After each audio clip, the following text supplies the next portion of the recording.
光同人類嘅生活密不可分，無論世界點樣改變，早晨嘅陽光始終如一。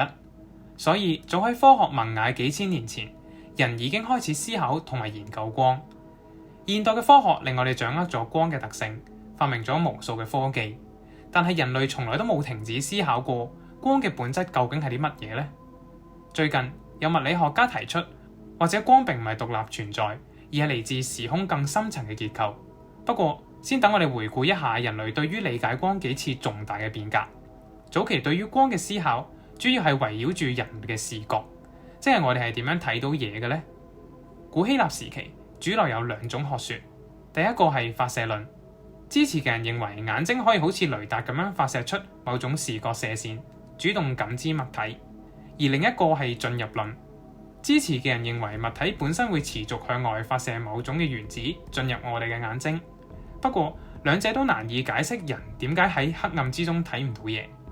差唔多喺同一時間，東方嘅墨子亦都對光學進行咗深刻嘅研究。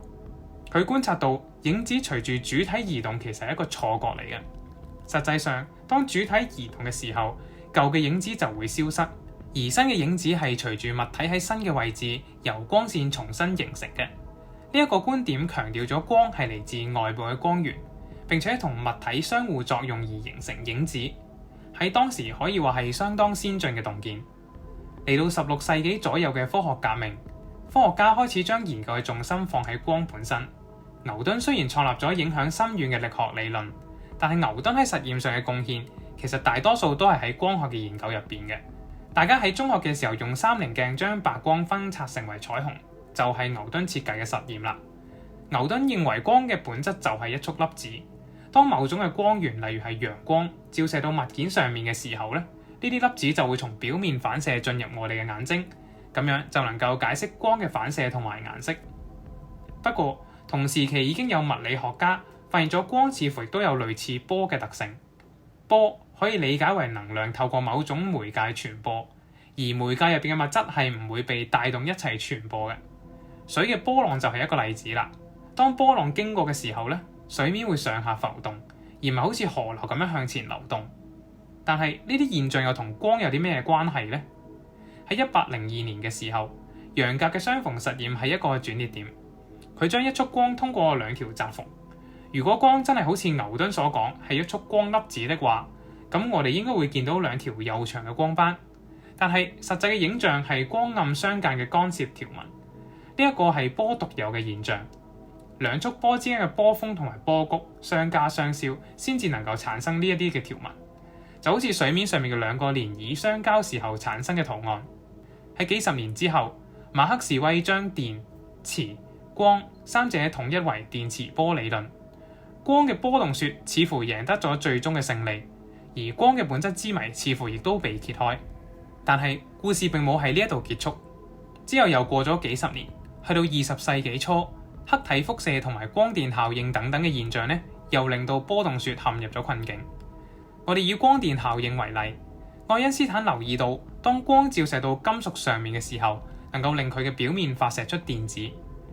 按照光波理論，電子嘅數量應該隨住光嘅強度增加。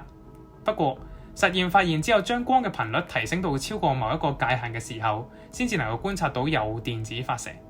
而如果光嘅頻率低於呢一個界限嘅時候咧，無論點樣增加光強，都觀察唔到電子。因此，愛因斯坦提出光其實係一份份嘅光子，每一粒光子嘅能量同埋頻率相關，只有能量夠高嘅光子先至能夠打出電子。咁究竟光係波定係粒子呢？呢個時候正喺度萌芽嘅量子力學提出咗出人意料嘅答案。光既係波，亦都係粒子，稱之為波粒二象性。呢一類奇怪嘅觀點喺量子力學可以話係隨處可見。更進一步，結合咗量子力學同埋相對論嘅量子場論，描繪咗一個結合咗時空嘅圖像。量子場論認為，整個宇宙充滿住一個無處不在嘅規範場，可以想象成一個波平如鏡嘅湖面，而光就係喺呢個規範場被激發嘅時候，喺湖面上面泛起嘅能量漣漪。呢個亦都係當代物理對於光嘅理解。量子場論解釋咗光嘅特性，但係量子場論冇話俾我哋聽光嘅特性點解係咁嘅。而呢一個光嘅湖又係邊度嚟嘅呢？喺2003年，理論物理學家文小剛喺物理評論上提出咗一個有趣嘅諗法。佢認為光可能係源自一個非常簡潔嘅時空結構。而家等我哋由光一個簡單嘅特性講起。光波係由電場同埋磁場交互震盪傳播嘅，而震盪嘅方向都係垂直於傳播嘅方向，即係譬如光係向前發射嘅話，電磁波就會左右同埋上下震盪。但係波嘅傳導除咗呢一種橫波之外，仲可以沿住傳導嘅方向震盪，稱之為縱波。例如係一條彈簧咁啊，佢既可以有橫向嘅震盪，亦都可以有縱向嘅震盪。咁點解光波只有橫向嘅震盪呢？試想像一下，真空並唔係完全冇嘢，而係充滿住無數睇唔到好似麵條咁樣嘅量子弦，佢哋交織成網。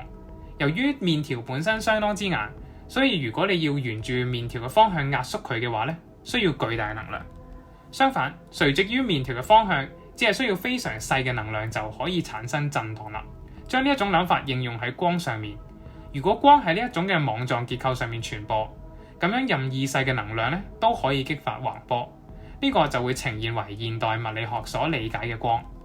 相反，縱波就需要特定非常之高嘅能量先至能夠激發，喺理論上幾乎不可能產生，所以我哋所見到嘅光咧都只係以橫波傳播。聽講過弦論嘅聽眾可能以為呢個只係某種弦論嘅分支，呢啲麵條係組成各種粒子更基礎嘅物質。但係喺文小剛嘅理論入邊，呢啲弦並唔係更小嘅實體，而係嚟自時空結構本身。想像一個網格，網格上面每一個交叉點都係一粒自旋1/2嘅粒子。呢啲粒子只有兩種狀態，分別係低能量嘅基礎態同埋高能量嘅激發態。呢啲麵條並唔係獨立存在嘅實體，而係一串激發態嘅呈現。就好似呢一張圖咁樣，呢幾個激發態就連成咗一條麵條。文章入邊稱之為量子弦。更加有趣嘅係，文小剛仲進一步推論咗呢一啲量子弦嘅末端對應住包括電子等等組成物質嘅費米子。呢個亦都意味住光同埋構成物質嘅費米子可能都係源自時空本身嘅結構。文小剛稱呢個結構為弦網凝聚。睇到呢一度，有人可能會諗，呢一個時空嘅結構好似我哋而家用緊嘅電腦咁樣，喺一片規律嘅空間入邊，每一個位置都有一個1或者0嘅狀態。當然呢個係1同埋0嘅量子疊加態。呢個理論只係需要預設一個非常簡潔嘅底層時空結構，就可以順理成章咁樣解釋光、費米子以至世界上所有物質嘅存在。難怪近年有一啲物理學家同埋哲學家都提出，我哋身處嘅宇宙有冇可能只係某種量子電腦模擬嘅程式呢？至於光真正嘅本質係啲乜嘢？除咗有我哋討論過粒子同埋光波嘅性質之外，仲有喺相對論入邊，光速作為宇宙速度極限嘅特殊地位，呢啲以後有機會可以再講。但係可以肯定嘅係，人類對於光嘅探索遠遠仲未到終點。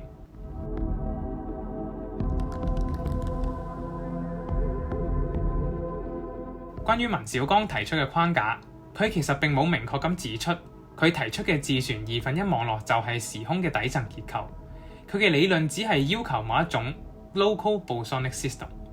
文中嘅自旋1/2網絡只係當中最簡單嘅一個。